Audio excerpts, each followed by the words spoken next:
안녕하십니까. 전북권 뉴스입니다.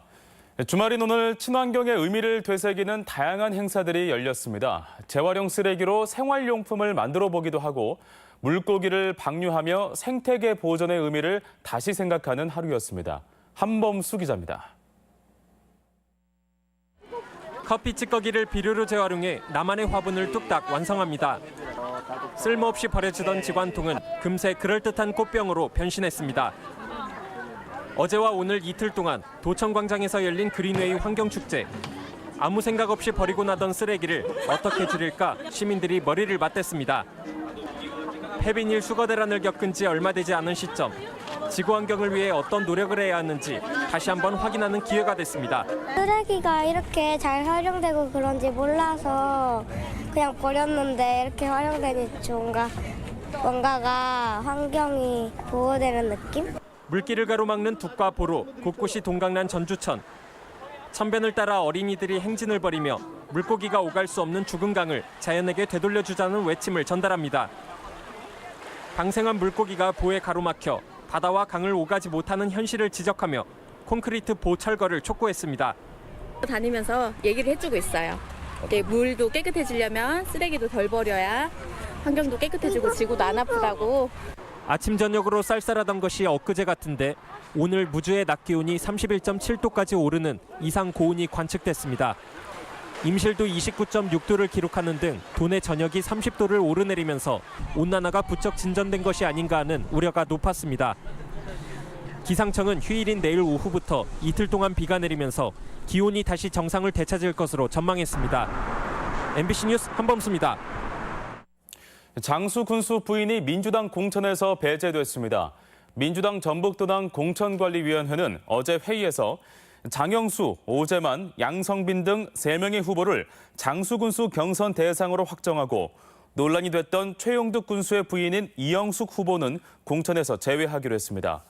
민주당은 지난 4년 동안 질병으로 군정을 돌보지 못한 남편에 이어 부인을 공천하는 것은 당의 정체성과 맞지 않고 선거법 위반 사례도 있어 후보자 자격이 없다고 판단했다고 밝혔습니다. 한국GM노사가 협상 시한을 연장하기로 했습니다. 한국GM노사는 어제 이사회에 법정관리 의결을 앞두고 열린 임담협은 결렬됐지만 회사를 살려야 한다는 데 공감하고 협상 시한은 오는 월요일로 연장했습니다. 한국GM은 새로운 협상 시한까지 노사가 합의점을 찾지 못할 경우 법정관리를 신청한다는 방침이어서 어떤 결과가 도출될지 관심이 커지고 있습니다. 고도 보존 및 육성에 관한 특별법 개정안이 발의됐습니다. 민주평화당 조배숙 의원은 익산 미륵사지와 왕국리 유적 등 고도 지역 중요 문화재의 보존과 복원, 정비사업 수행을 국립문화재연구소 등 국가기관이 맡도록 하는 특별법 개정안을 대표 발의했습니다. 또 문화재 조사 연구를 위한 예산 지원 등을 명시해 익산의 핵심 문화재 보존과 정비가 탄력을 받을 것으로 기대됩니다. 전라북도의 체류 인구가 230만 명에 달한다는 조사 결과가 나왔습니다. 전북연구원은 관광객의 소비액을 정주 인구 1인당 소비액과 비교하는 등의 방법으로 체류 관광객을 추정한 결과 약 45만 명이 상시 체류하는 것으로 분석됐다고 밝혔습니다. 이에 따라 정주 인구와 관광객을 합하면 연중 227만 명 이상이 도내 체류하는 것으로 추정할 수 있다며 지역개발 수요 등의 체류 인구가 반영돼야 한다고 주장했습니다. 매월 셋째 주 토요일에 전주 동문거리에서 예술장터가 열립니다. 오늘 첫 예술장터에서는 대중음악과 인문학을 주제로 거리 내 유휴 공간에서 LP 음악을 감상하고 악기를 따로 보며 대중음악 서적도 볼 수 있는 음악 마켓이 진행됐습니다. 한편 동문예술장터는 오는 10월까지 매월 셋째 주 토요일에 인문학을 재해석한 다양한 주제로 펼쳐질 예정입니다.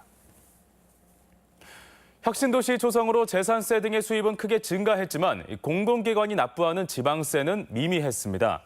전라북도에 따르면 혁신도시 아파트 취득세와 등록세, 공공기관 등의 재산세 등으로 지난 4년간 거둬들인 지방세 수입은 1,456억 9천만 원으로 집계됐습니다. 반면 혁신도시 공공기관이 납부한 지방세는 매년 평균 36억 원에 불과했는데 4년 동안 121억 원을 감면받은 것으로 집계됐습니다. 오는 10월 전국체전을 개최하는 익산시가 기업들과 성공 개최를 위한 협약을 맺었습니다. 익산시는 제99회 전국체전과 제38회 장애인체전 홍보 마케팅을 강화하기 위해 도로공사 전북본부와 관광객 유치에 협조하기로 업무 협약을 체결했습니다. 또한 주식회사 하림과는 하림 생산 제품의 체전 홍보 문안을 새겨 대회 붐 조성에 협력하기로 했습니다. 전주시가 지역 경제를 이끌어갈 향토 기업을 지원합니다. 전주시는 강소 향토 기업 성장 사다리 사업에 참여할 37개사를 최종 선정하고 이들 기업이 중견 기업으로 성장할 수 있도록 기술 혁신과 디자인 개발, 마케팅 등을 지원할 예정입니다. 지금까지 전북권 뉴스였습니다. 그냥 편안한 자세로 긴장 안 하시고 편하게 하시면 되고 이야기 할머니를 뽑는 거기 때문에 할머니 자꾸 할머니라고 부를 수밖에 없어요. 네. 면접은 3인 1조로 김미자 할머니, 김보은 할머니, 김선희 할머니. 저희를 손주로 생각하시고 한번 이야기 재밌게 들려주세요. 뭐라? 외군들이 쳐들어왔다고? 뭐라? 외군이 쳐들어왔다고. 뭐라? 외군이 쳐들어왔다고? 여보, 비가 새는 지붕을 고쳐야 하지 않겠어요? 낚시를 하고 있었어요. 세훈이가 기다릴 텐데 어떡하지? 네, 잘하셨습니다. 잘 들었습니다. 시계가 없던 옛날에는 어떻게 시간을 알았을까요? 특히 장영실은 밤하늘에 뜬 별을 지켜보는 걸 참 좋아했어요. 별들의 움직임에 따라 계절과 날씨가 변하는 걸 알고 있거든. 이렇게 새돌이에게 말해주고 있어요. 친구들, 이 장영실은 별이 움직이는 이치를 보고 무엇을